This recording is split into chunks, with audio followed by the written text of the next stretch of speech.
people will start thinking about, oh, I'm not really enjoying this, and actually the money's a bit shit. But the first thought that they'll have is, I'm not really enjoying this. My manager's avoiding me. I'm not getting any one-to-one time with them. I'm not clear on my role. I don't really know, how I could potentially develop. What does the future look like for me in this company? And then that's when they start looking and they start seeing other similar roles that have got a higher salary. That's typically what happens. The first thought isn't, I need more money, usually, right? So I just wanted to kind of dispel that myth. And actually what then happens, because pay is also used as a incentive to get people to stay. So whether it's a counter offer or, oh, let's give them more money, if those issues that cause them to start thinking about going somewhere else aren't fixed, all you're doing is paying them more to basically shut up and tolerate what's upsetting them in the first place. So money is such it's a myth that actually that's the reason why people leave. Welcome back. This is the final the final solo interview episode of the year. It is Wednesday the 31st.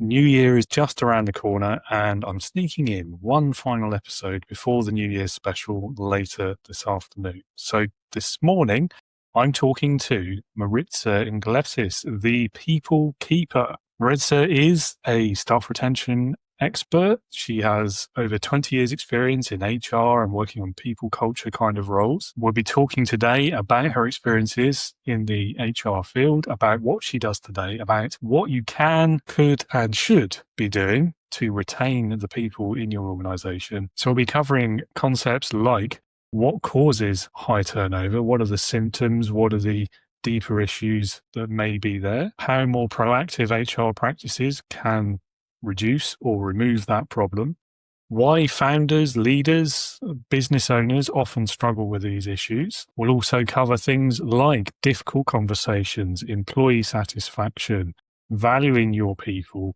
the hows, the whys, the wherefores, and much more besides. And of course, leadership is interwoven throughout this question, throughout many of these issues. So we'll be talking about that all the way through as well. It felt like a really great place to end the year on, at least until the New Year special in a few hours, because it's such a relevant issue that so many leaders in all kinds of businesses are struggling with right this very moment, and no doubt will continue to do so in the new year. So yeah, plus it's just a fun conversation. Maritz's sense of humor really comes through, and we had great fun recording it. So I wanted to have the last solo episode of the year be a fun one that also covered some meaningful topics. And I think we hit that brief, nail on the head, etc. But as always, listener or viewer, you be the judge. You tell me. If you are enjoying this episode or the podcast in general, whether this is the first or the last episode you've listened to, if you're enjoying the show and you want to go deeper, if you want to get more into that real human side of leadership, the messy bits, some of which we talk about today, then do come and hang out with me and other leaders at my Integrity Leaders online leadership community. You'll find more information and the button to sign up at leadingwithintegrity.co.uk. On that website itself, as well as the sign-up page, there's also a load of free resources there. There's my quick start guide to leadership. There's the Heroes quiz. There's all kinds of things. There's articles and more. So have a browse, hit that green button, come and join us at Integrity Leaders. It's a people-first, sci-fi flavored leadership community. It is there for anyone who's looking to lead with more confidence, more clarity, and integrity, even if you don't necessarily refer to yourself as a leader just yet. Do stick around till the end for more information about that, as well as where and how you can learn more about Maritza. And that's enough from me. Without further ado, here is today's guest after the intro music. So nearly without further ado.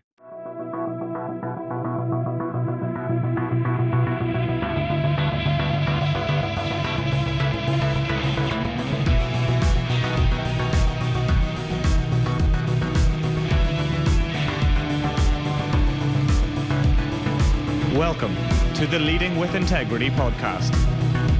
Leadership talk for the modern manager. With your host, David Hatch. Maritza, welcome to Leading with Integrity. It's lovely to chat with you again, and thank you for being with us today. Thank you for having me. It's so good to be here. Yeah, it was good to have you. And over to you to start off with. Push you in at the deep end, as they say. Nice. Tell us a bit about yourself, your career so Yeah. far, what you do, why you do it, anything else you want to tell us, really. Yeah, cool. Excellent. So I've been in my career for over 20 years now. It makes me feel very, very old. But yeah, I've always been in the HR people culture space. Started completely by accident in this field.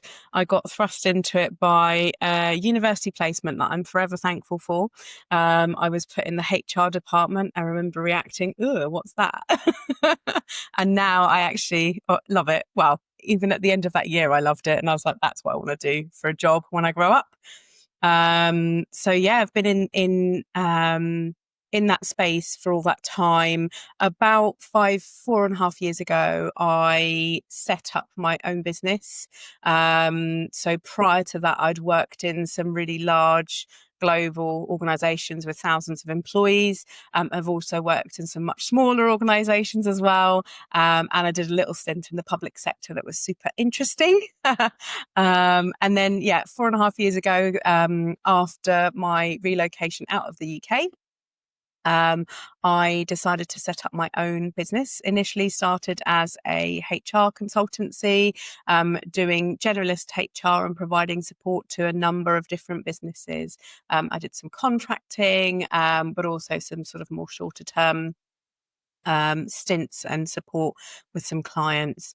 It was doing that actually that made me realize and reflect on the fact that actually, as an industry, us HR peeps, well, not us people, but the concept of how things work and how things have been working is that very much reacting.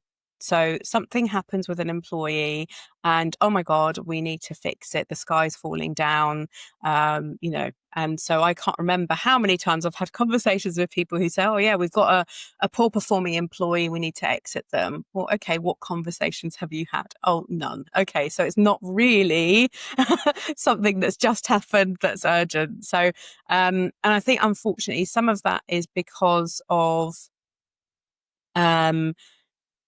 the perception of how we as professionals can help, but also I think there's that then there needs to be that shift within the industry itself and being a lot more proactive with how we deal with employees and the way that we work with our business counterparts and being more commercially minded. And so a couple of years ago, I niched into something that's a lot more focused on employee retention. So I now call myself the people keeper. It's all about making sure that, if there are businesses where they have high employee turnover, so that's where the number of people leaving is higher than we'd like, so typically around one a month, I go in and I help them to fix it, to set themselves up for growth, because you can't grow your business if you've constantly got people leaving, and then really to equip them with everything that they need, the tools, the knowledge, the skills, to then make sure that actually it never becomes a problem again. So that's kind of my journey. And it's really interesting. I've been reflecting, certainly since I've done my rebrand, which was quite recently, around, the thing that where I started my career was in a HR role. And I then went on and did my dissertation back at university on employee engagement and motivation. And I feel like I've kind of come around full circle. So yeah, there you go. It's funny how that happens sometimes, isn't it? It also made me chuckle as well. You've got into HR by accident. I'm trying to think. I think I've only ever met one person who works or has worked in HR and did it intentionally, like did their degree in HR and all sorts of things.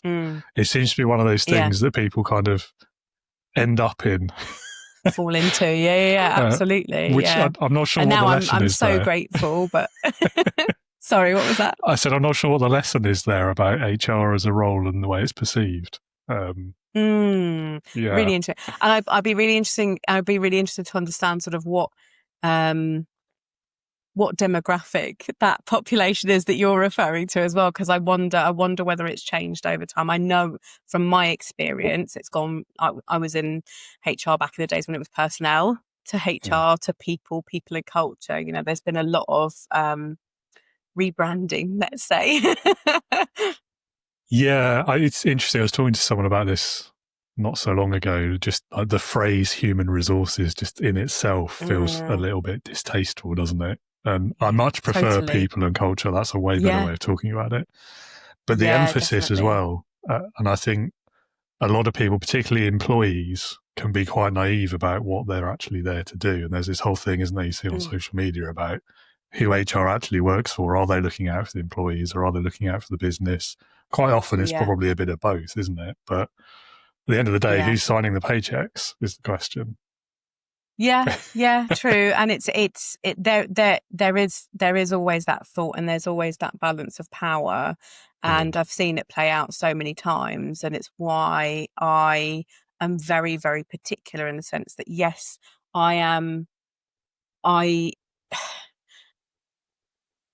trying to think of the words now, but it's that there is actual, tangible, and well researched value in looking after your employees. And when organizations prioritize that, they see some fantastic results like decreased absence rates, improved profitability, productivity, all of that kind of stuff. And where they've got high employee turnover, for instance, there is an obvious reduction in that. So, you know, from a commercial perspective in the business, yes, it might feel or it might sound like, oh, it's just the pink and fluffy stuff. And we've got a business to run. Well, actually, who helps you run your business? Because it's certainly not just the business owner or the founder or the CEO. It's everyone within that. And the more aligned, the more behaving like a true team that looks out for each other, that has their own accountability, that has a certain level of autonomy, but also works for a common goal, surely the better. You know, it shouldn't rest on just one person's or a small collective group of people's shoulders. And the best way to do that is actually, ironically, who would have thought, but by looking after the people that are in that business in the first place. So it's not just something to do because it's the right thing to do. And I strongly believe that we spend so much time at work as individuals, that there's like bottom line value that can be realized by doing things in the right way, as well as saving stress, hassle, mental space, you know, mental load. When, you know, I've spoken to so many people and helped so many people managers through really challenging and complex people scenarios. And I know what they would rather be doing is to not be doing that, and actually to have had really, you know, useful conversations right at the start where everyone's expected to behave like adults and this is what we expect, so that actually you avoid all that stuff in the long run. Absolutely. No, I'm completely with you. Like in an ideal world, HR wouldn't need to exist, would it? But sadly, Exactly. Yeah. Sadly it does. Exactly. Yeah, I mean, it's an interesting one. There's so many of those things. Well, I mean, there's studies around like happiness at work and things like that, and how that creates more productivity. And it's a great one for staff retention, obviously, because if you're happy, you're going to stay longer, presumably. I don't know, maybe not. Yeah. Maybe that's an assumption. But you know, you can tie all of these things back to the bottom line. And ironically, the people who are saying, you know, it's not my job to keep people happy, you know, that's not what management's about, that's not what the business is for. They are saying that because they probably believe I should be chasing the profit and this is a distraction. And again, it's one of these massive ironies of leadership, and I guess what you do as well, is that by taking that action, chasing the pound signs or the dollar signs, ironically, they're actually making that outcome less than it could be by ignoring the people who are actually going to do it and deliver it, as you say. Yeah. It's that really basic concept of actually, in a sales team, let's say, what is more powerful? Is it just one person doing all of that and sort of chasing the money, or is it actually having 5 or 10 people who are really, committed, and they believe and trust in the product, whatever that might look like, that they are trying to sell because it is helpful. They see the value of it to their customers. That's going to work far better than just one person trying to scrimp and save on the money and try and get some deals and close deals just on their own, or take the credit for deals that others have closed in their team, which happens all the time. It's that having that level of maturity, and I find the people who think in the way that you described, typically the ones that bury their heads in the sand and just think that, just because we've always done it this way, it's fine. And it's not the case. Yeah, I think there's a certain percentage of people as well. It's about like avoiding those difficult conversations, the uncomfortable moments. And I don't know. I mean, I've got no evidence for this, but I feel like a lot of people, when they bring on their first HR manager, the reason they're doing it as leaders is because they don't want to get involved in that uncomfortable stuff. They just want to like palm it off on someone else. Yeah, I've seen that happen as well.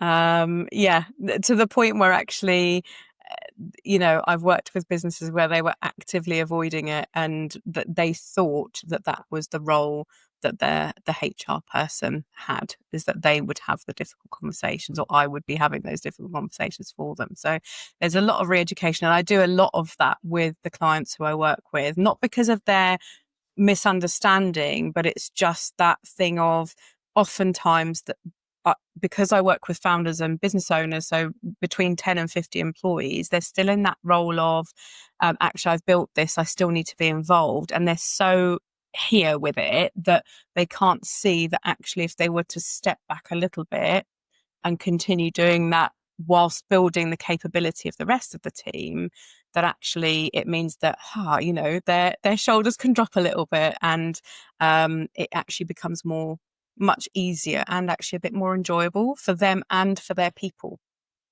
Yeah. Again, it's another one of these paradoxes, I guess, isn't it? Because I don't believe many business owners, at least ones who are not solopreneurs, like people who are in growing teams, and that's what they want to do. I don't believe they really started their business so that they could then spend the rest of their life or career doing the thing that the business does themselves and being hands-on all the time. They tend to have that vision because that's why you bring people on, isn't it? So you don't have to do all the things yourself, surely. Yeah. And yet they get very quickly into that fear of letting go, and like, if I'm not doing it, then who am I? And what does that mean for me? And I've seen people wrestle with that, and I'm sure you have as well. Yeah. There's a whole thing. It's founder syndrome, and it's that fear of letting go. It's their baby, understandably, right? You've built it from scratch. I've worked with people who have built their businesses in their living room and then moved to the garage and then moved on to a premises. I get it. But it's linking back to that. Well, what was the reason for it? And it's never, so I can carry on working in here. It's typically the goals that they have and the aspirations that they have for them individually and for their business is that they want to maybe be involved slightly. They want to be able to take a step back, have more time and headspace, so that they can actually do the stuff where they are adding value rather than where they're just having to do a bit of everything and probably not doing it very well either. Because with all the will in the world, how can you possibly do a little bit of everything really, really well? And it's often a difficult realization for those owners and founders to have. But once, they kind of realize, okay, well, actually, this is what I need to do. And typically, actually, they'll come to me saying, I really want to be able to take a step back. I'm too involved. I'm too stuck in the weeds. And so it's like, well, okay, if that's what you want to achieve, then this is what you need to do. And I help them work through that. Not just by saying, I'll go and do this, go and do that. Here's a template. I'll coach them through it as well. So it can be really, really powerful once they've come to that realization and that self-reflection that actually, something needs to change. Yeah, I guess a lot of it is to do with why you're in it as well.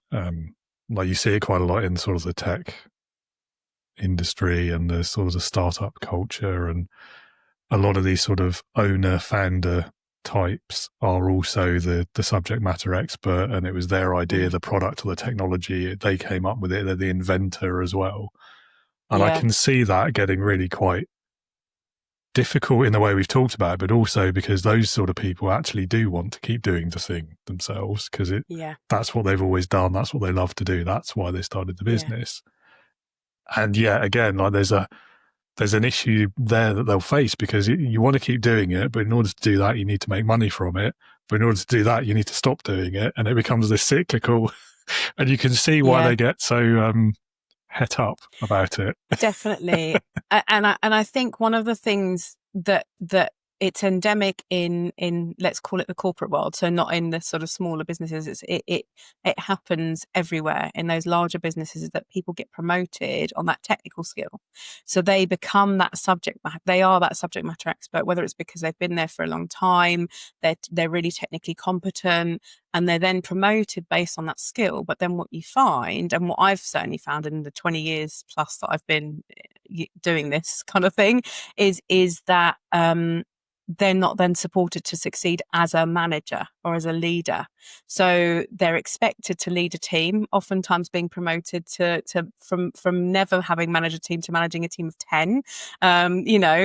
It comes with so many complexities, and yet it's kind of never addressed. I've worked maybe 2 or 3 places in all that time where they had something really comprehensive to train their newly promoted and newly hired people managers. So it doesn't matter whether they've managed people elsewhere before. Everyone was brought in and taught the same thing so that everyone was on the same page. But it doesn't happen that often. And I think it's one of those things where it's often felt, like it's, that will be us becoming too corporate, or actually it's too much of an investment to go and get some people manager training or something like that. When actually it's that short-sighted vision, which again, sometimes founders and owners fall into, of like, oh no, I can't possibly invest that because we don't have the cash right now. But actually it would just save so much time and money in the long run. Yeah, I mean, I've seen the mentality. I mean, obviously, doing what I do, and I do get quite frustrated, and this is why I tend not to work with big corporates. It's that kind of mentality of, well, nobody gave me this training and I figured it out, so why can't you? And that's again, really interesting. Yeah. like, it's so understandable.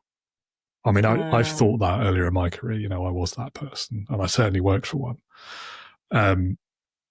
And you can understand it, at a sort of superficial level. Yeah, okay, I mean, you're right. That is kind of a true statement. But also, it's so frustrating. Yeah. Yeah. Because it means is that you just get this perpetual cycle of bad managers. I mean, that's why they keep coming up, is because they've worked for a bad manager. They've not been trained how to do it right. So they've only got that one example. So they follow that example. And most of them don't realize they're bad managers either. No, absolutely not. No.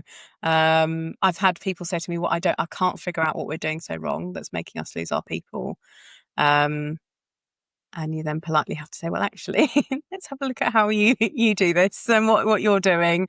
But yeah, it's really interesting, because it's like, that's not the best reason to use as to why you shouldn't then invest for your people, because it's a little bit of, well, that's how we've always done it, or, and actually, if you had invested in that, you wouldn't be in the shit that you're in right now, and we wouldn't be talking. Do you know what I mean? It's as simple as that. Yeah, absolutely. So bringing it back then to that staff retention piece and some of the difficult conversations that we covered earlier. So one example that always sticks in my mind, and like a practical sort of day-to-day example, I guess, and I've told this story before, but it's the conversation around pay rises, right? This is, I think, where certainly I've seen leaders go really off the rails. And there's one particular example in my career where it just took it to the absolute extreme.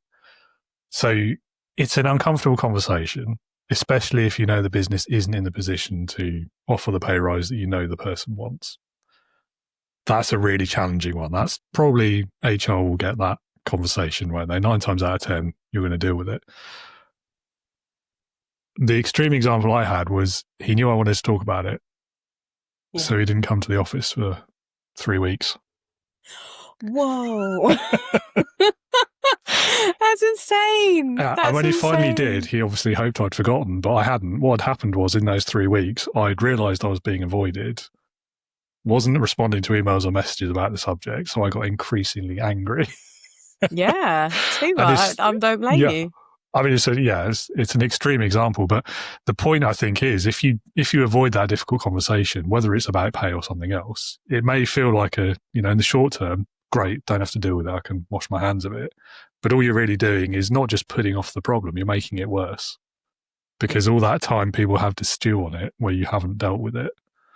And I think this is one of the big causes of poor staff retention. I mean, yeah, that's a sweeping statement. But I mean, the cost there, of course, is that person's probably going to leave. In the meantime, the period between when they want to have the conversation and when you finally do or when they leave, they're not going to be working as hard because they're annoyed. So they're not going to be doing their best work. They won't be in the right mindset to give you the results you want. And that's certainly not going to be the first thing on their mind. And then when they do leave, you've lost access to all of their knowledge. So, I mean, when we talk about poor staff retention, there's a few things that I've already answered for you there. Sorry.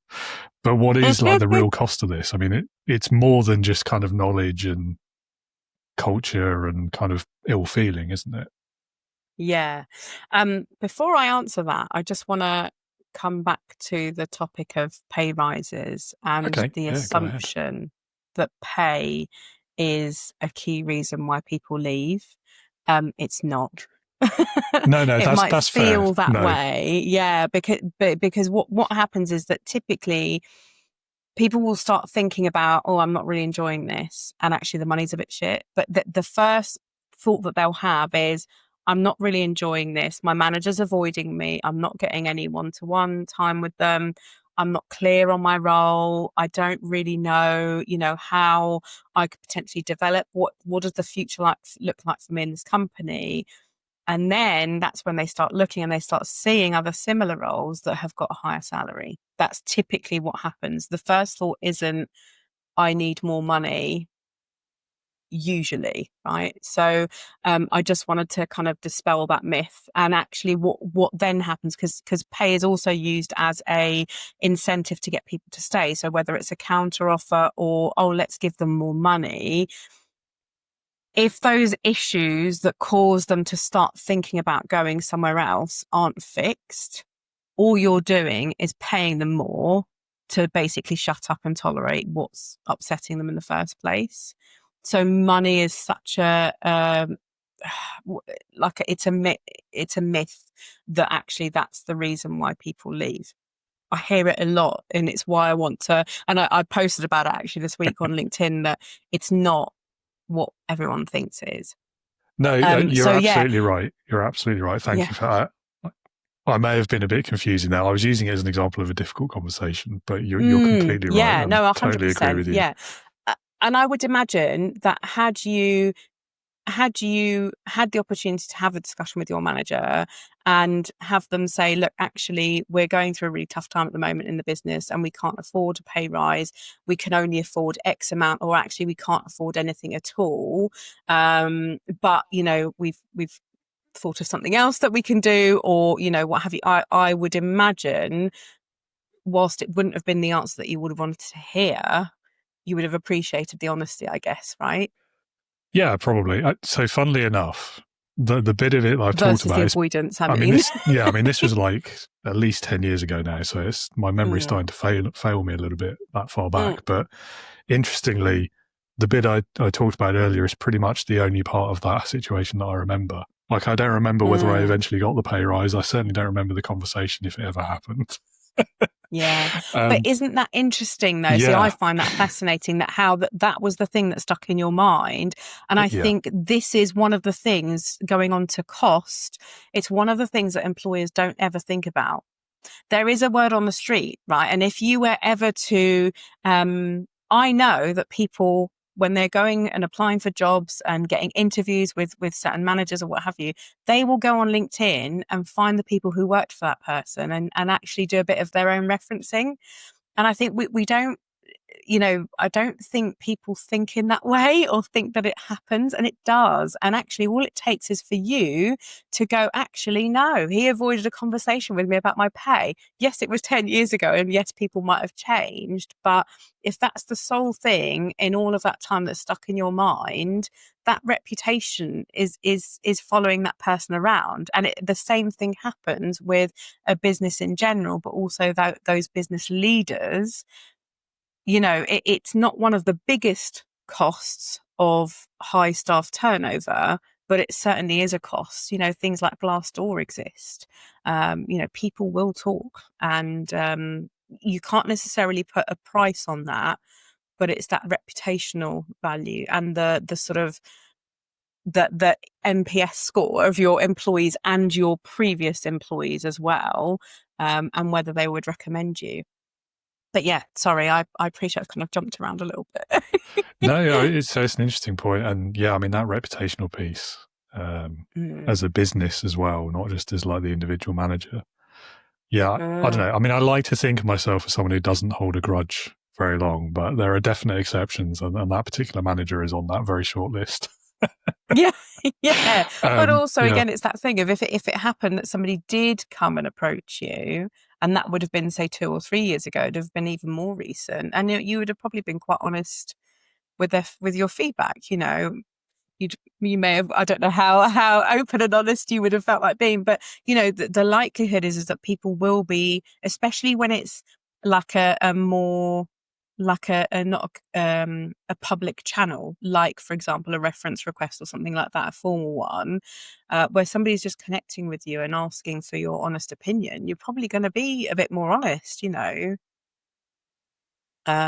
yeah. Yeah, certainly wouldn't recommend working there, that's for sure. Yeah. So, I mean, we've sort of been dancing around the question for the next topic, really. Like, why do you think this is such a common challenge? I mean, there's obviously enough businesses suffering with this to keep you in work. So, why? Yeah. Why? What's the root cause, do you think? Yeah. So, the root cause is I think, like, I know, sort of operationally what the root causes are, but where it stems from is, I think, that piece that we talked about earlier of people go through their working life as an employee, seeing that actually, I get promoted based on technical skill. I may not have that management sort of knowledge or that training, and you kind of fumble your way through it and you're like, oh yeah, I'm doing great because I'm then getting promoted again. And then they go and build their own business. They'll do it typically they're building a business based on a product that they have the technical knowledge to then build. Do you see what I mean? So they're building that minimum viable product. It goes well. And then they think, oh shit, okay, I need to start doing stuff. And they don't then have that knowledge of, okay, well, what do I need? How do I then articulate that? How do I then find the right person? How do I assess that they're the right person? How do I bring them into my business? All of those steps that it takes, between that founder or business owner realizing that they need more people to then actually having them in the business and operating in a way that is supporting that founder and business owner. There are so many steps in there that are missed. And that's where I see the sort of key problems. So typically it's down to the reasons why people leave are down to the work and the environment, the direct environment and stuff related to the job that they're doing. So it could be that actually they don't have the right tools, they don't have the right knowledge, anything like that.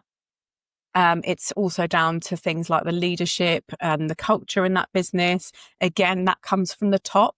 If that business owner or founder either doesn't recognize it or hasn't had the time to sort of think about it and think, oh, actually, this is happening. This is this is happening as we're growing and I haven't had time to influence it because I've been so in the weeds. It's kind of happening whether you like it or not, and then you don't have any control over it, and that's when, you know, things start to get a little bit, I don't want to go as far as saying toxic, but they can get unhelpful. The leadership, you know, also those skills, the management skills, either there are none or they're very quick and dirty. And while some people can cope really well with ambiguity, there is a certain level of ambiguity and a certain level of stuff that they won't cope with. And so they think, oh yeah, I'll put up with it for a little bit. And then they're like, actually, this isn't getting any better. So that, and then the final thing is a little bit about what I alluded to when I said, you know, about articulating what I need, the gap between articulating what I need as a business owner, what person I need, and then them actually being in the business and operating at 100%, you know, the best ever, great, is all around the offer and the opportunity and how you position it or don't to people who you're trying to attract to work in your business, but then also how you continue to do that. Because every day when somebody comes into work, it's an exchange of their time, their energy, their effort for something, money, benefits, you know, their colleagues, what they're learning, how they're developing. And if those things are just okay, or if they're non-existent, again, people will probably go along with it for a short time, but after a while it starts getting quite tiring. And if all of the other stuff is broken as well, they're then in a position where actually it's not very enjoyable, and they're literally just there to get paid. And when you start to have that kind of relationship with your employees where they're literally just, you know, collecting money, they're not doing their best work. They don't feel great either. So that the experience that your then customers are having is probably not going to be great. And it all just starts to unravel. So yeah, those are the sort of key things I would say is why people do end up leaving. Yeah, it's interesting. I mean, just because people can put up with things doesn't mean they should as well. Absolutely, yeah. Yeah. So so the last sort of 5-10 years, I think we've seen some pretty interesting changes in the workplace generally. And without wanting to sound too like Karl Marx about it, you go back like 100 years, the reason why employers could set the terms and behave pretty much how they wanted is because they controlled the means of production, right? You couldn't do a factory job without the factory. So you couldn't take your labor elsewhere as easily. And that's just not true anymore. And it hasn't been for quite a long time in the majority of industries. I mean, even factories themselves, most of it's done by robots now, isn't it? So like, the software programmer for the robot doesn't have to be on the factory floor, I suspect. No. Maybe they do. I don't know enough about it. And then with things like the COVID years and the Great Resignation and then quiet quitting, and there's another one I heard recently that I'm not 100% sure what it means, but bare minimum Mondays. Have you heard of this one? Yeah. And I think these are kind of, to me anyway, I think these are signs that the workplace, the workforce, the way it works, the way work works, too many W's in there, is shifting. And I think one really interesting thing at the moment, and for the last year or two, has been this sort of the return to office movement. Let's call it a movement. And that feels like either like the pendulum swinging back the other way again and the employers are going to gain all the power back, or it's like the last gasp before they give up. I don't know. What do you think? I have quite strong opinions about it, actually, to be honest, but because I've supported senior leaders remotely since 2008. So before COVID, before all of that stuff, we weren't doing it on video. We were doing it on Skype through like Skype calls, and it can work, you know. And I strongly believe, and it's why I feel so passionate about doing things in the right way, not only for the commercial aspect of it and the business running efficiently, but also for the individual, that there is more to life than work. At the worst, I commuted 3 hours a day to my job, and that I absolutely hated. I never, ever want to do that again. And so I personally strongly believe that if a job can be done remotely, then why the hell not?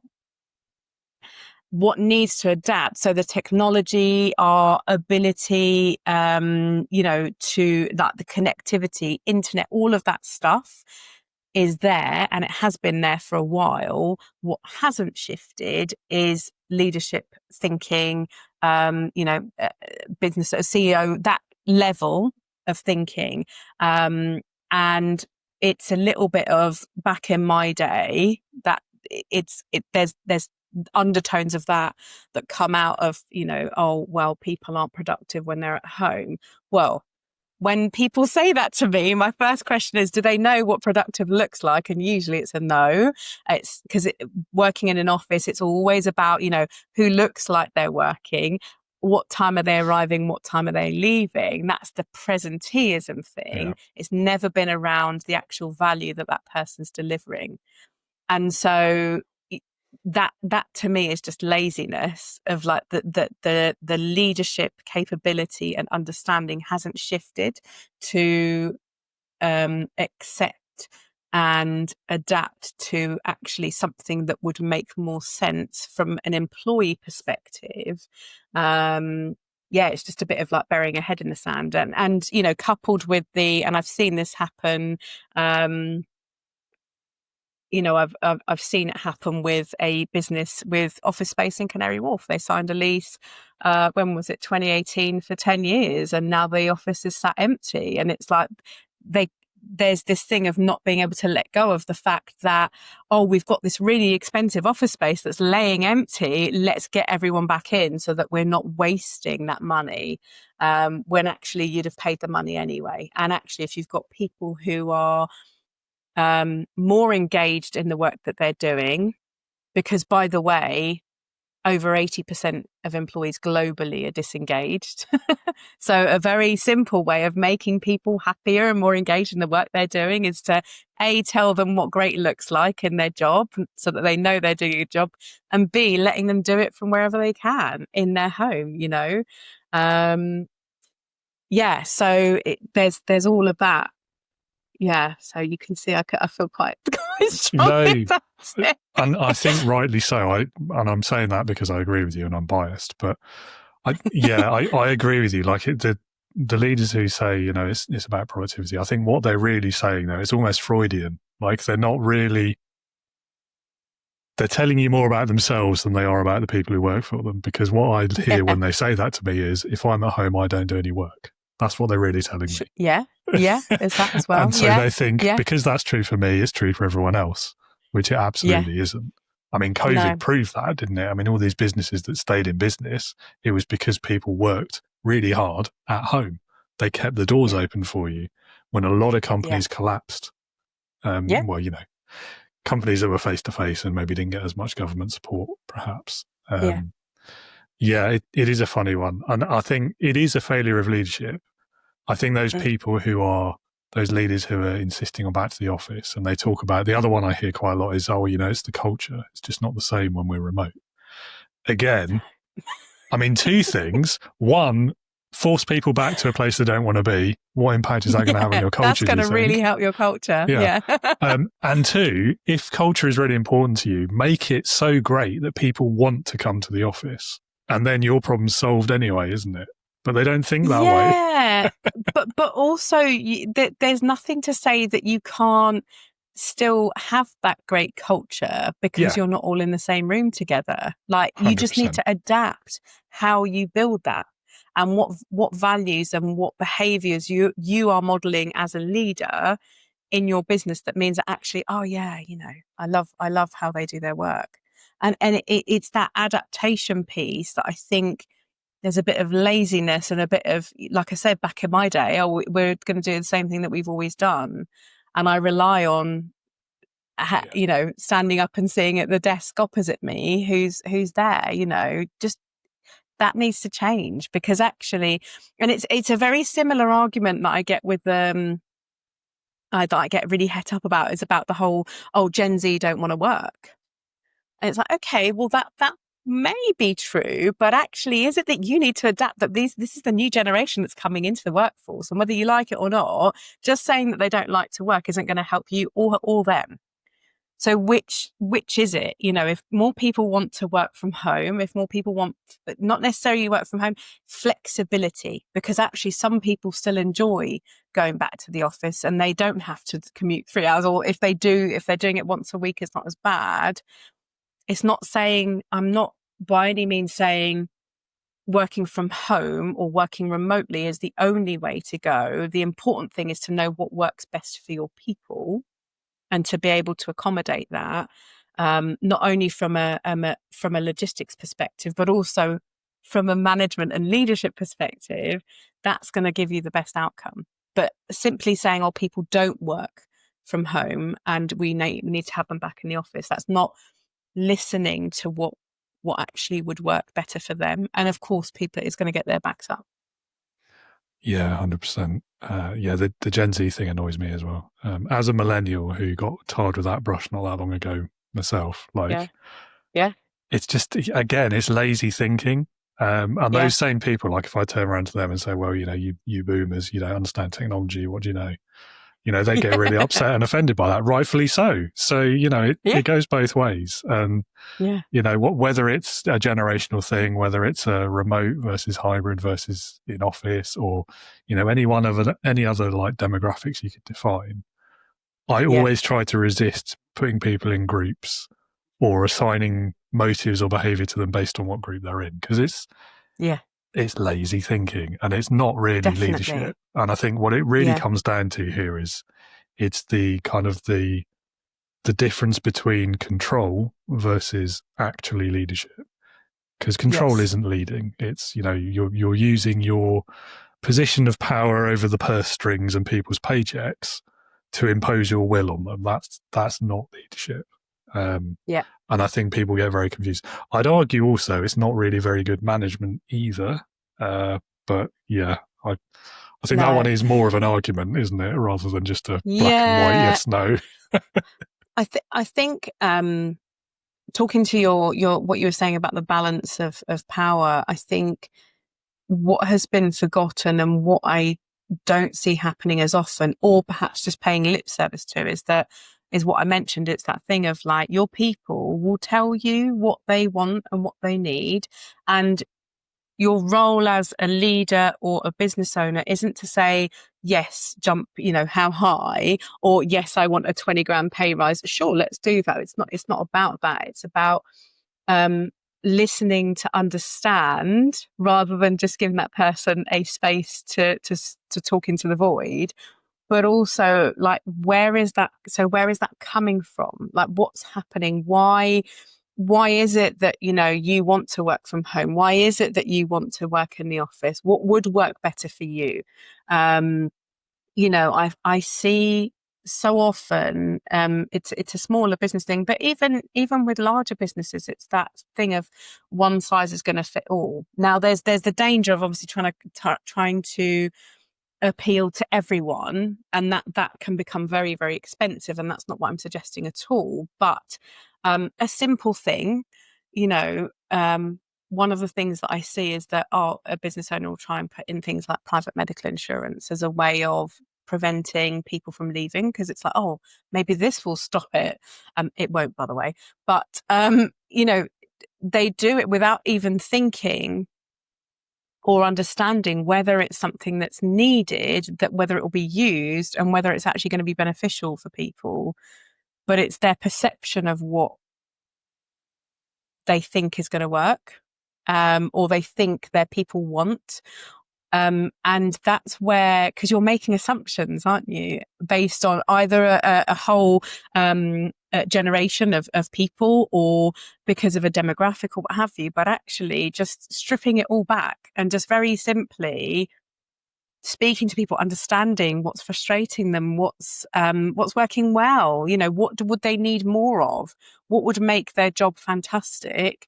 You probably won't be able to accommodate everyone's needs, but the fact that you've listened and letting them know, actually, here are the common themes, these are the top 3 most common things, and actually this is the stuff that we'd like to address, that would be so much more powerful than,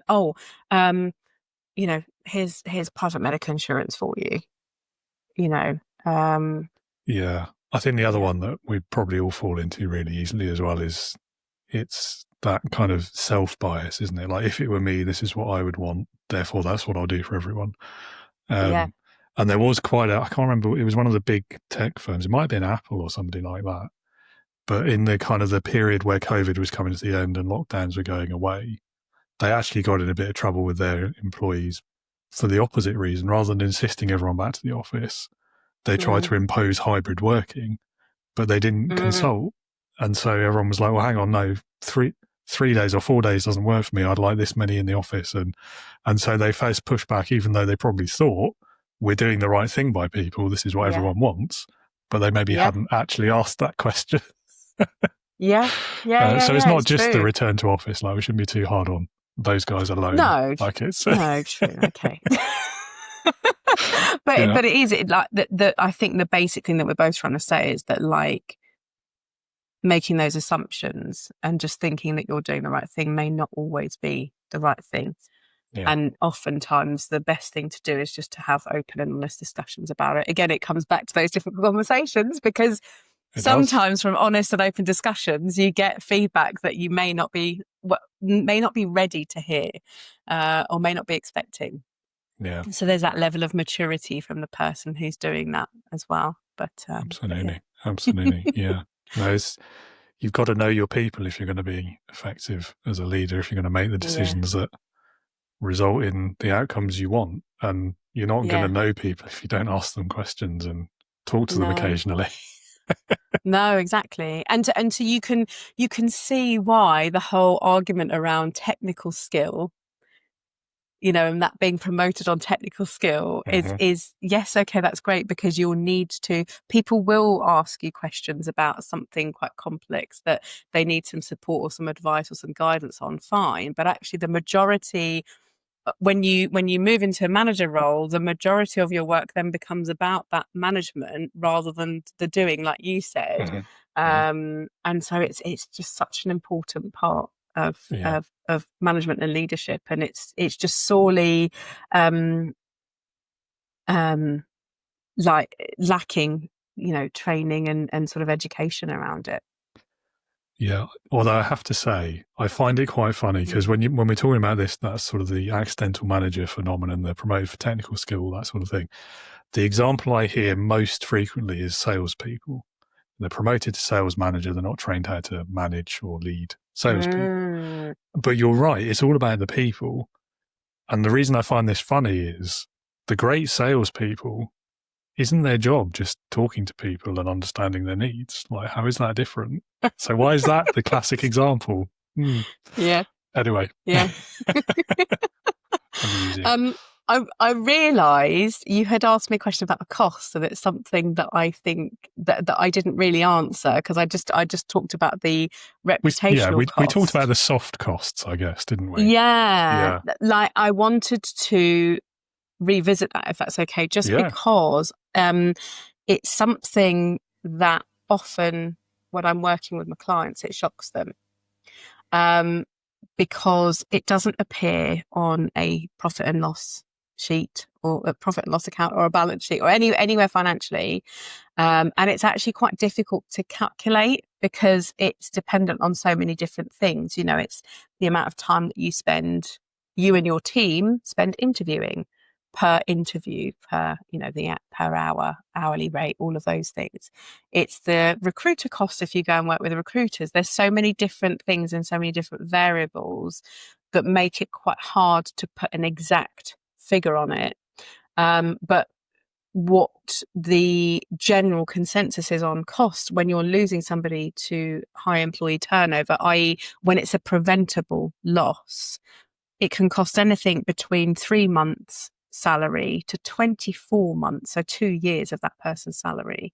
And that's not just about the replacement, that's about everything. So it also covers things like, it can take between 6 months to a year for somebody to become fully productive in their role when they first join. So it accounts for that as well.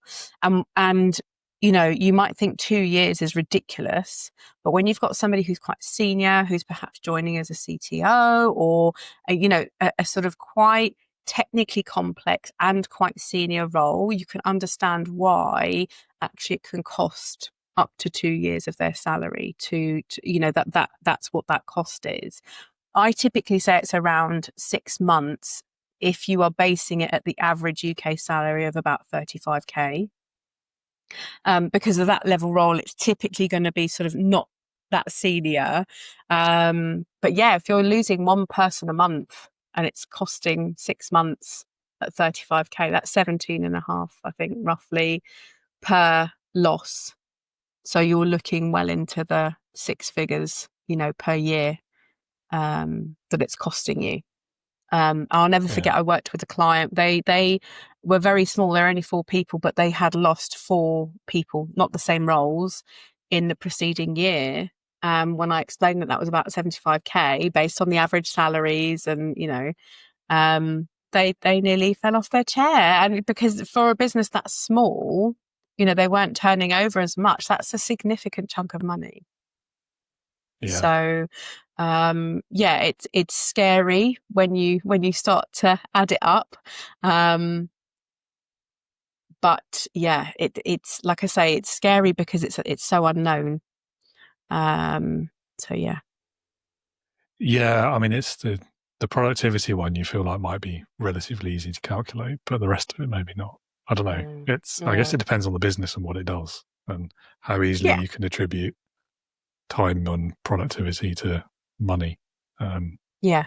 But there's the knock-on effects as well. Like, it's not just that one person, is it? It's all the people they worked with.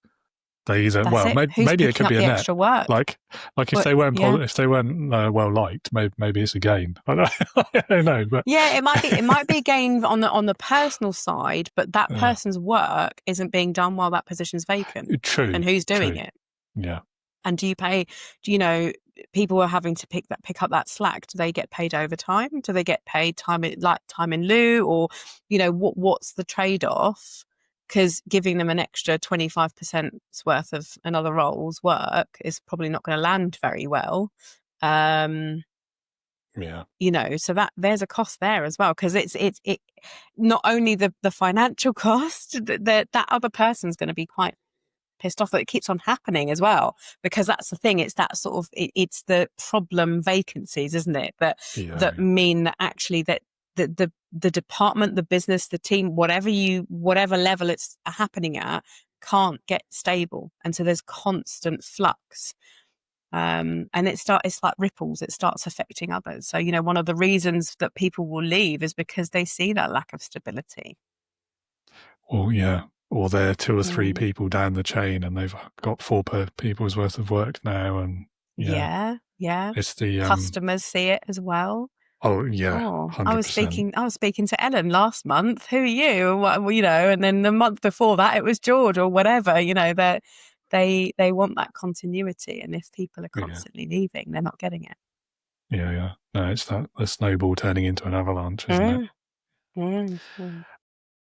So if there was one thing that you could change about the way that companies hire and onboard their people, because it feels like that's sort of the start of the journey, isn't it? What would that one thing be? Oh, one thing is really difficult because...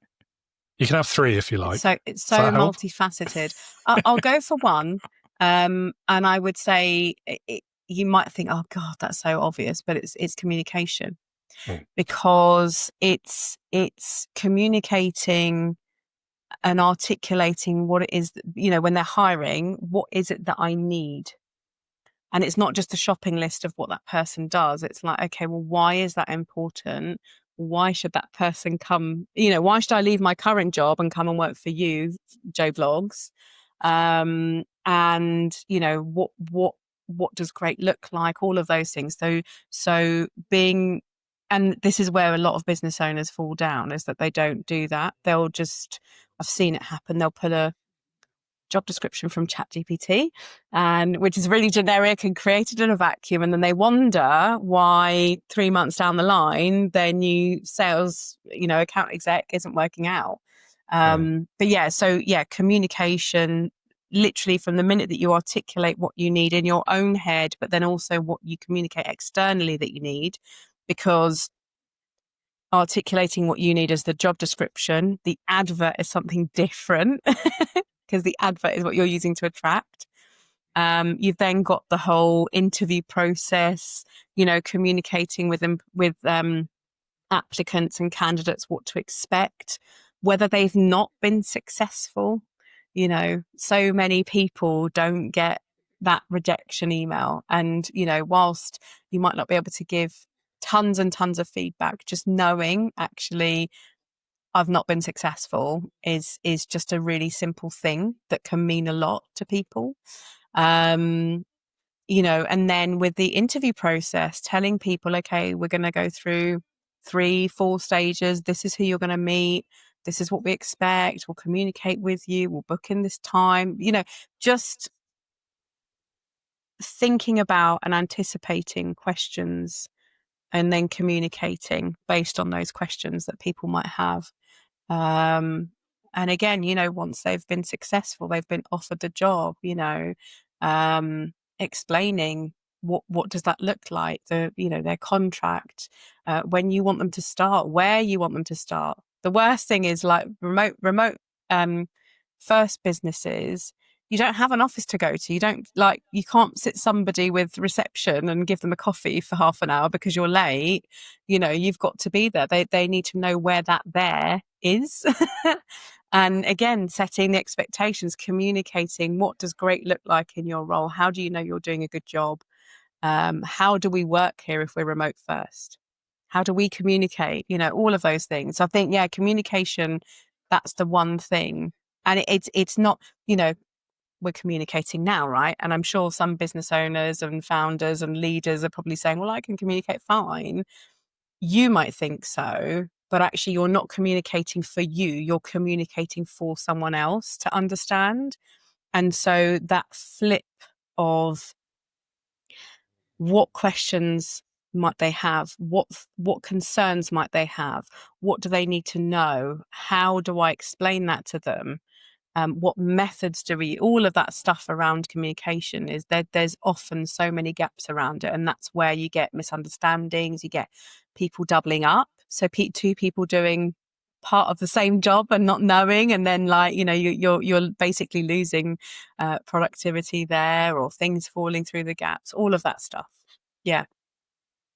Yeah. I mean, it sounds obvious, but you're right. I mean, it's so important, and Yeah. it's important for leadership as well. I know a reframe around communication that I've heard recently from a previous guest. He's got a whole chapter in his book about it. But it's about who's responsible in communication for the understanding. And I think so many of us, just generally in life, but particularly in leadership, we assume I communicated clearly, therefore if the message wasn't received, that's not my fault. But actually the responsibility for understanding is on the person communicating outward, not the recipient. So as you say, you've got to understand what method even of communication works best for the person you're trying to say whatever it is to, or message or email or whatever. What do they need to hear? Adapt depending. Absolutely. And it will change for individuals, each different person that you're communicating with. And that, I mean, that takes a bit of time. You're not going to get it on day one with a new hire, for example, but you at least ask the question, how do you best receive information? Would you like a phone call? Would you like an email, WhatsApp, carrier pigeon? Within reason, what's going to work best for you? And then you kind of evolve it as you go. But so many leaders just I've written a 30-page email standard operating procedure or whatever it might be. My job is done. If you can't understand it, that's your problem, and we'll be in performance management before you know it. Absolutely. One other thing that I'd love to add on that is that we've been talking a lot about what needs to change from a leadership and a management perspective and that side of things. The other side, it's around sort of communicating too, but the other thing that I believe needs to change and we need to get better at is that communication is always two-way. But actually what tends to get forgotten is that encouraging people and making it safe and accepted for them to then be able to give feedback, to communicate backwards, to ask questions, making that the norm, that requires some decent communication as well. So yeah, it's not just about what you communicate to others, it's making it literally like communication everywhere within the correct channels and the correct ways and all of those things, but that people, even that your sort of entry level role feels as comfortable as the CEO in speaking up about things that they're seeing and suggestions and better ways of doing things and improvements, all of that kind of stuff. Yeah, absolutely. I mean, that psychological safety is really important. I think something else though that we also don't talk about, like feeling safe and able to say it is one thing, but I think we also need to go a step beyond that, and make it like feeling like it's worth your time to bother saying the thing. Like knowing that you can is not the same as knowing that you'll be heard and that something might actually be done about what you say. Yeah, it's still that communication thing, isn't it? It's like, it is. It's that listening to understand and then reflecting back. And if it's feedback, for instance, it's that, okay, we've spoken to 50 people. These are the top 3 things. This is it's that getting the feedback, actually digesting it, and then explaining back and communicating back what you're going to do with it, because there's nothing worse, like you say, of like, is it worth my time? Well, probably not, because I'm just shouting into the void. I've said this stuff so many times before. Yeah, I mean, psychological safety is really important. Don't get me wrong, but it's also for me, it's like the minimum baseline thing. It's not enough by itself. You've got to have that follow up, the follow through, the like show people if they raise a concern, you're actually going to do something about it. You're not just going to say, thanks for telling me, pat them on the back and never talk about it again. Like, that's not helpful either. No. If you could start your career or business over again, what would you do differently? Ooh.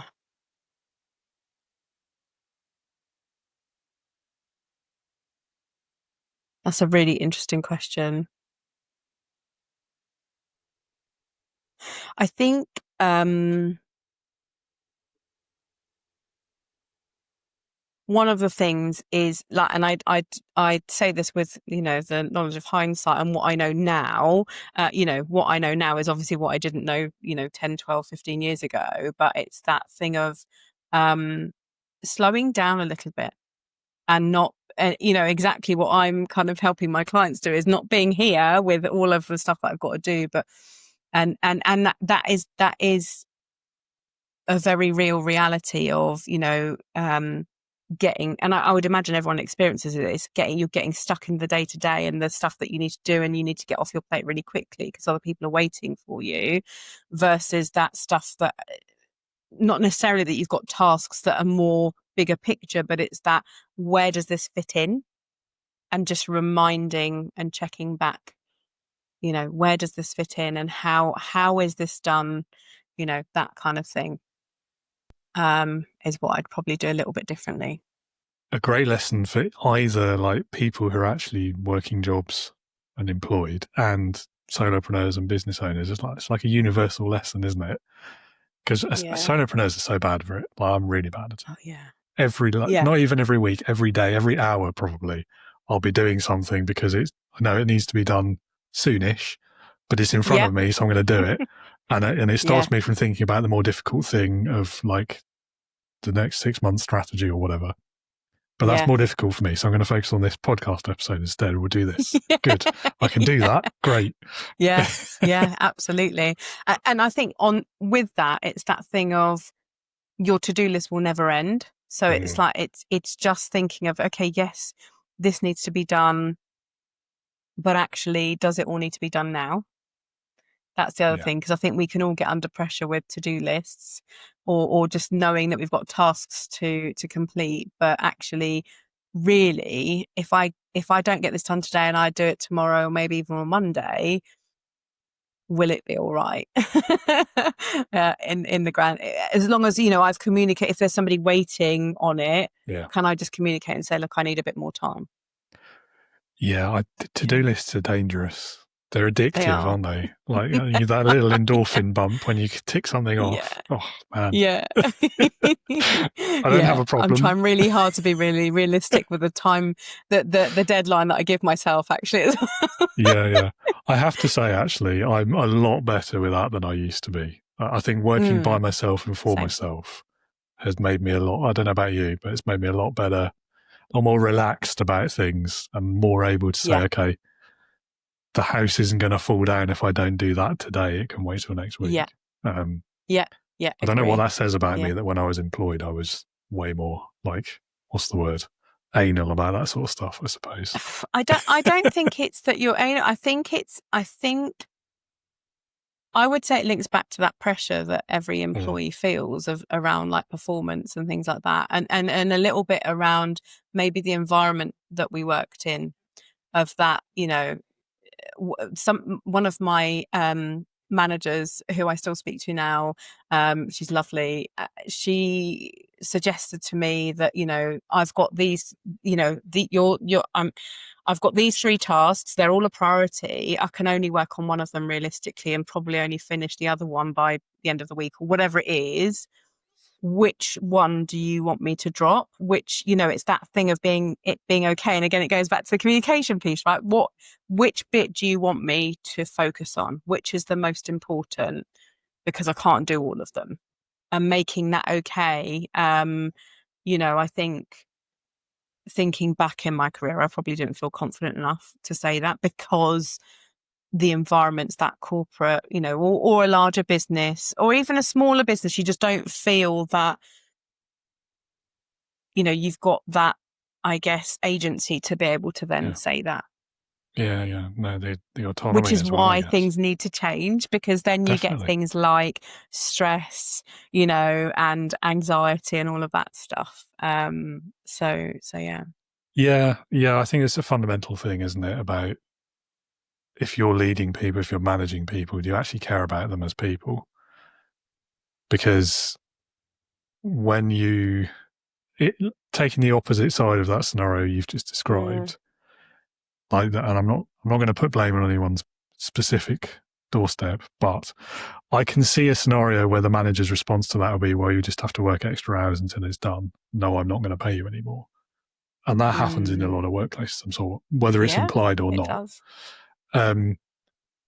So if you care about your people and their well-being, even if you don't care about them as people, if you care about like the longevity of their employment, of your team, of your company, you have to see that's not good. Because in the short term, those 3 tasks will probably get done. But you can only do that so many times before, like you say, the stress, the burnout, or actually they're going to go and find another job with a manager who isn't going to treat them that way.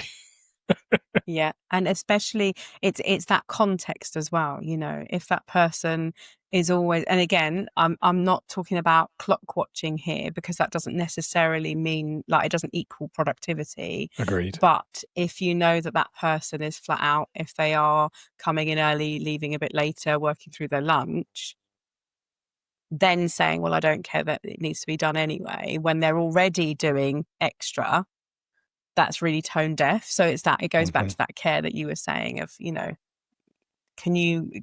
I don't know, I couldn't live with myself now. No. Something like that. I like to think I never did that as a manager. I don't think I did. Yeah, same. Maybe by example, I might have done indirectly, but it's, it is a tough one though. It is a tough one. And it depends on, I guess, the context is king, isn't it, as always, or queen. Yeah. And I think it goes back to that thing of like being really clear of, you know,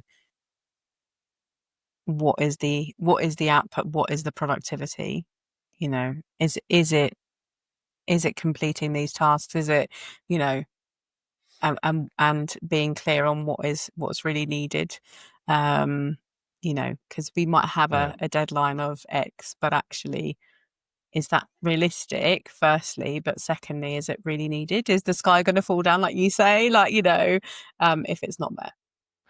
Yeah, I think, we get to wind up in these like presenteeism, like clock watching, specific times of the day that we all have to work, all of that can all go out the window.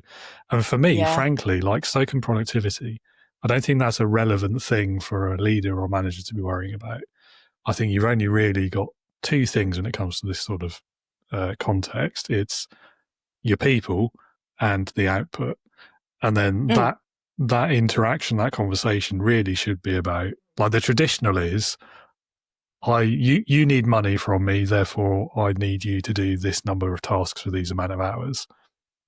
What it should be is, here's what the business or the team needs to achieve. These are the outputs we have to hit. What do you need in order to achieve those? And then I, as the leader, will do my best to provide that, whatever it is, that environment. Yeah. And I don't think enough people think about it in those terms. And then that's where it gets, you've seen it more than I have, I'm sure.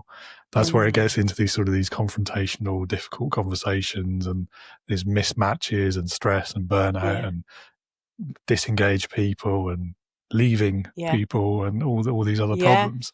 And it's just that basic, it's back to communication again, isn't it? That basic conversation around expectations and what we're each getting out of this and what we each need from each other.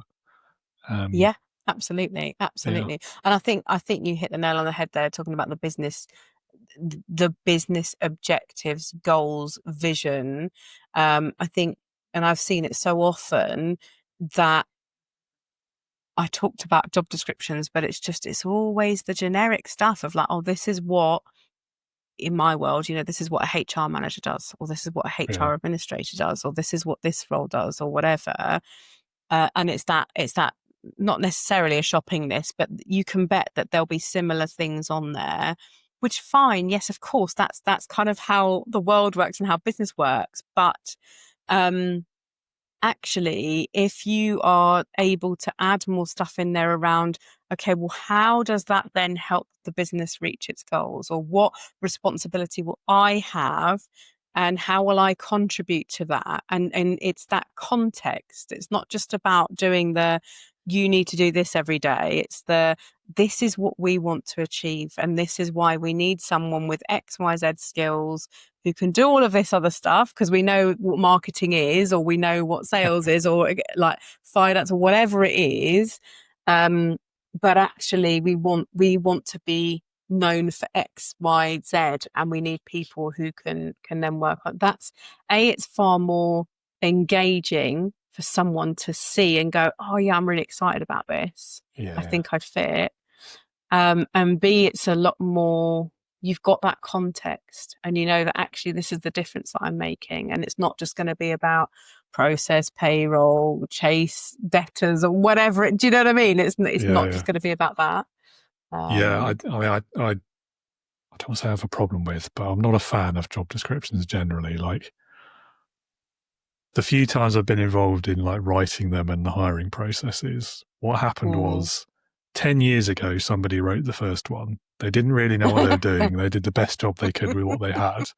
And then for the next 10 years, every time there was an opening, we took that one, changed the template like 2 or 3 words, if that, maybe the job title, and just put it out again. And there was never that thought process of, okay, but what does the person actually need to do? Why should they care about this job? Why should they want to work for our company? And all that sort of stuff. Not until like the very end of my career did that stuff even appear on the radar, let alone actually get into a job description. I hear what you're saying, and I totally get it, and I agree with you. There is huge value in having something written down as a starting point, because again, it helps that communication piece. And if you are treating it as I've articulated what we need as a business, and this is why we need it, and this is what the person's going to contribute, and all of that stuff, it's really, really valuable for you as the hiring manager or the leader or whoever to be able to put that on paper, so to speak. Where I hate them at the same time is when they're done once and then put in the drawer and forgotten about, and then they're carted out in things like performance appraisals, when actually the job that the person was hired to do versus the job that they're doing a year later is probably quite different, and that document hasn't been updated. Because it doesn't matter that you've hired someone in that job. The job probably changes as that business grows, especially when you've got a high growth business. It becomes entirely different. Yet actually they typically stay the same. So that's not helpful. And I think the other thing with those as well is where they are a shopping list. They're written by ChatGPT. They're used as an advert. It's not the same thing. Like a job description and an advert for like a vacancy is a completely different thing. I think they're right to get the hate, but I think when they're used properly, i.e. they're regularly updated, and it doesn't necessarily have to be the manager who updates it. The person doing the job is the best person to write it or to update it and tweak it with a sense check from that person's manager. So that they're not saying it should be a bit of a back and forth, I think, definitely. Yeah. So when they're used well, they can be incredibly helpful, because it's another form of communication about expectations, what great looks like, all of that kind of stuff. Yeah. I mean, ChatGPT is only going to make this worse, though, isn't it? Because the more bad ones that go into it, the more bad ones will come out. Yeah. And I've seen some really, really bad ones, but anyway. And then there's the question of, well, why can we not find the right candidates? Well, if that's your starting point, why are you surprised? Because they're reading that and running a mile. That's why. Yeah.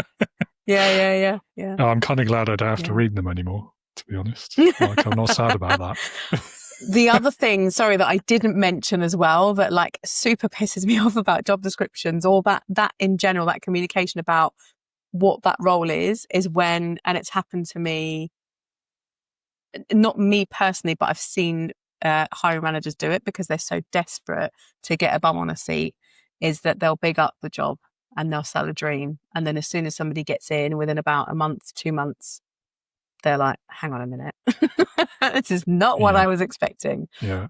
Where's my weekly holidays and my trip to the Bahamas that I was promised? And or where's my level of autonomy when actually I'm being micromanaged by someone, or whatever, Not that you're going to say that you're going to be micromanaged in a job description, but there's ways of wording there's that usually actually hints. there's a level of checking or something. Yeah. There's definitely hints. Yeah. The signs are there. 100%.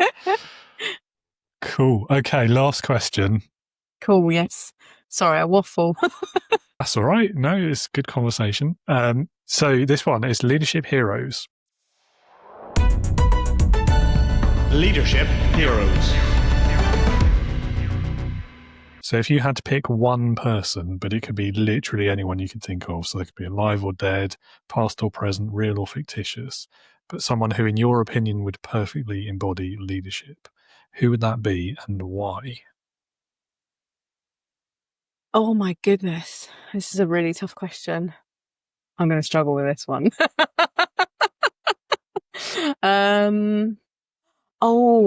I have one. So I will choose a Greek lady to respect my heritage. Her name was Bouboulina Laskarina, and she was the first Greek lady to achieve the rank of admiral in the Navy. She was a naval commander, and she played a massive part in the Greek War of Independence back in 1821. And I think she would have taken no shit.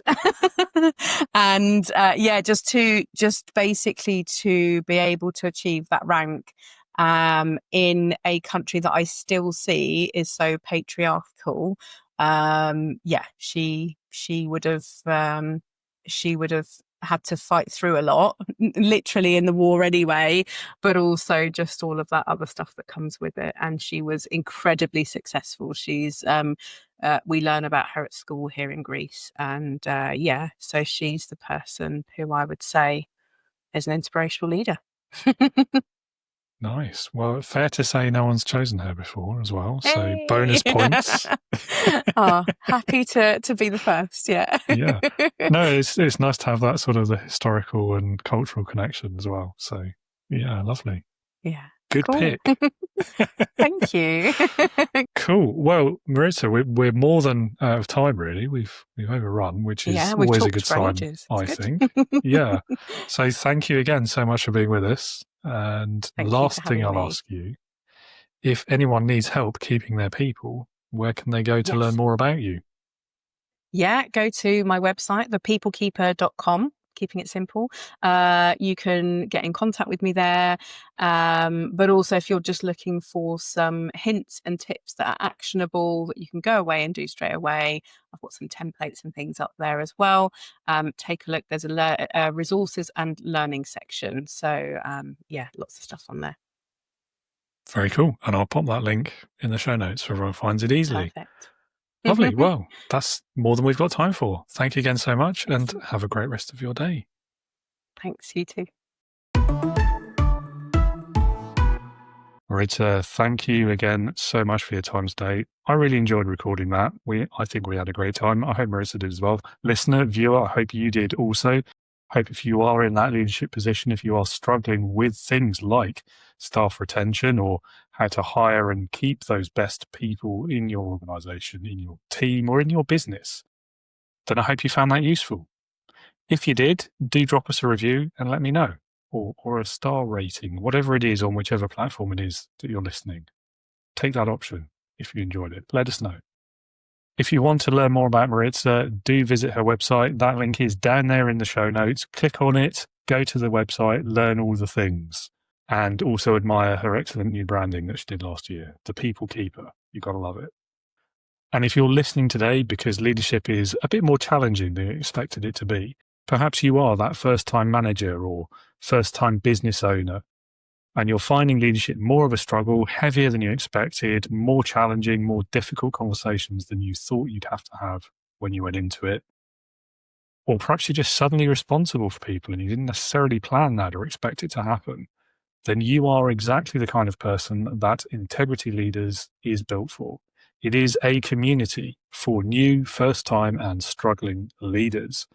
Inside, you will find support, training, resources, other leaders that you can relate to who are in similar positions in their careers, and a community spirit, a place where you don't have to pretend that you're the leader who's got it all figured out and you're keeping up with the leader Joneses. Straining that reference, I know. Anyway, so whether you're feeling imposter syndrome, imposter feelings, whether you're burnt out, whether you're just trying to lead your team without turning into a corporate evil overlord, or you just don't know where to start, come and join us because you don't have to do it alone.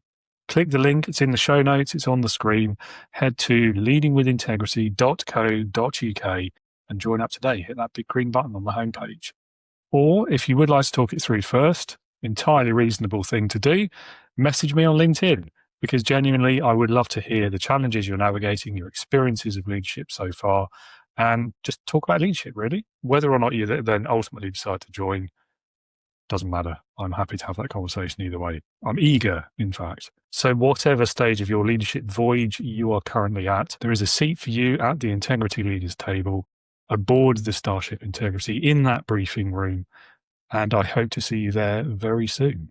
Thank you so much for being with us today. I hope you've enjoyed this conversation. Do keep your eye out for the last episode of Leading with Integrity for 2025, the New Year's special coming later this afternoon. We'll be revisiting trends and lessons from the last year with a collection of guests, and then also projecting forward. What are the key lessons to take forward? How will they change their leadership and their behaviours in 2026? And I think there's plenty of interesting conversations and learning that you can glean from listening to that longer episode. And then next week, normal service resumes. I'll be joined by my next guest, Tanya Kobzar. We'll be talking about her experiences as a technology leader, her career journey from developer right the way through to entrepreneur and business owner today, and what she's learned about leadership along the way. So I hope you'll be back with us, usual time, 08:30 UK next week. And until then, I hope you have a very happy New Year's Eve, whatever you do to celebrate. I'll be back in a few hours. And as always, remember, be a leader, not a boss.